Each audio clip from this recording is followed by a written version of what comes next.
Hello, I'm Emma Turner and I'm an artist and what else am I? Mother and a wife and a Mancunian. Yeah, all of those things. And this is Steve. Introduce yourself, Steve. I'm a Mancunian, a poet and an ex-homeless person and a member of the world's population. I'm going to ask Steve some questions. Okay, Steve, so how long did you spend on the streets? It lasted approximately just over a year, but when you're on the streets, time seems endless, and when you can't see an ending to the endless passing of time, it makes it seem like 10 years. And what helped you get off the streets? Reaching my own rock bottom and surfacing. What got me surfacing was the poetry. It gave me something to swim up to the top and gasp for air.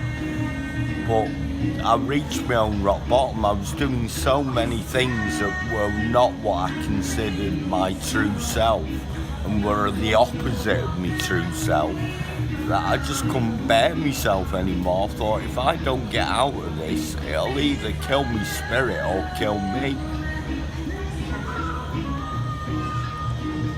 And how do you think others on the street can be helped? Through training. Well, first of all, through compassion. We need a lot more compassion. Because people, when you walk past a homeless person and you don't give, and you don't look them in the eye and you don't smile at them, you lose something in your heart. Something disappears in your heart when you do that. So they need compassion. In a practical level, they need support, finance, training, apprenticeships, and all inclusivity and opportunity, and equality of opportunity. And most of all, because they've had their issues and they need to get back to base one and move on again, they need not to be judged or not to be judged negatively. And I think all these things together can help get them away from homelessness to homefulness. Okay. Were you aware of the services available to you as someone experiencing homelessness? I was aware of them. I was aware of places like the Muse Centre and Mustard Tree. I was aware that they did classes and I was aware that they fed you.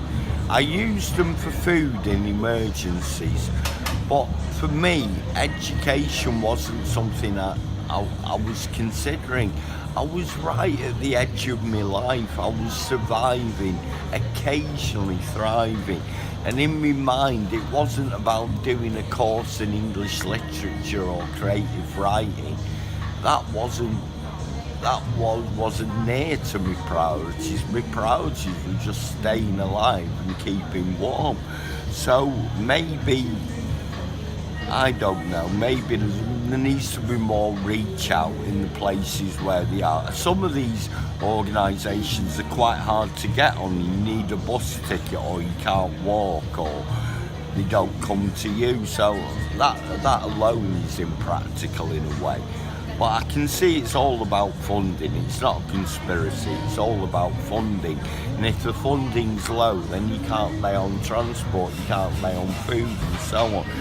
And it's got to go through a lot of people, because there are millions of people below the poverty line according to the UN in Britain. So it's not just homeless people, there's a lot of people who need the help. And it's about time that things were redistributed a lot more fairly for a fairer society, that we can all, from the billionaire to the tramp, enjoy being alive and being in company and being safe and warm and housed. Thank you. Last question.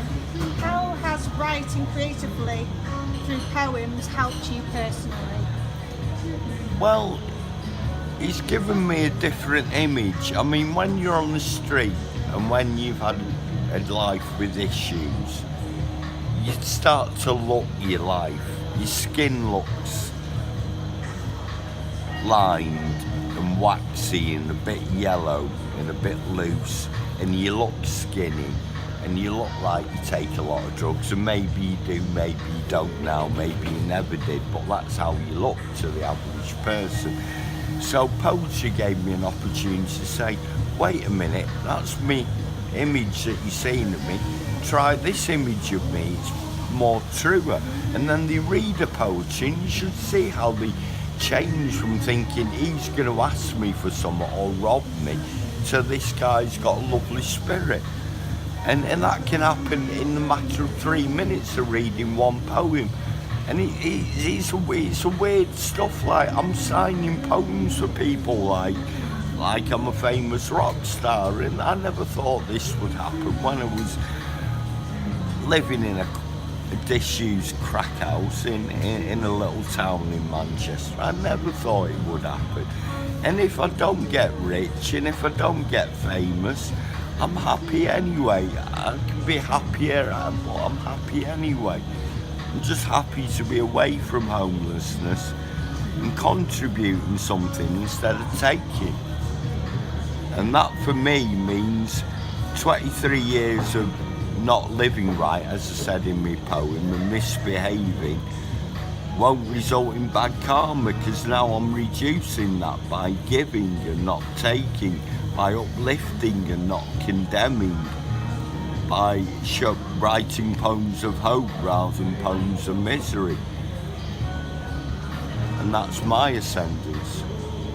If you could give somebody who is in the position that you were in some advice from your experience, what would that be? Well, people will give advice like toxic company and you are what you do and you are what you eat and you are this and that and the other. Basically, you're going to have to put up with a lot of people who you wouldn't normally mix with in better times. And they can drag you down. But what you've got to remember is focus. Focus on what you find beautiful. Focus on what gives you hope.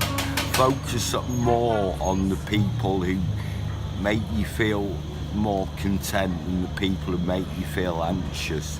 And gradually you will start to vibrate at a level where the difficult people will disappear and the helpful people will move in. And it's not a matter about giving up your oars in the storm and saying, oh damn, I'm gonna drown. You've got to start rowing, and if you start rowing, the forces of the universe will stop the storm because they respect the fact that you tried to row out of it. And I rowed out of homelessness, and you can row out of it. Thank you, Steve. Okay, thanks very much, Emma.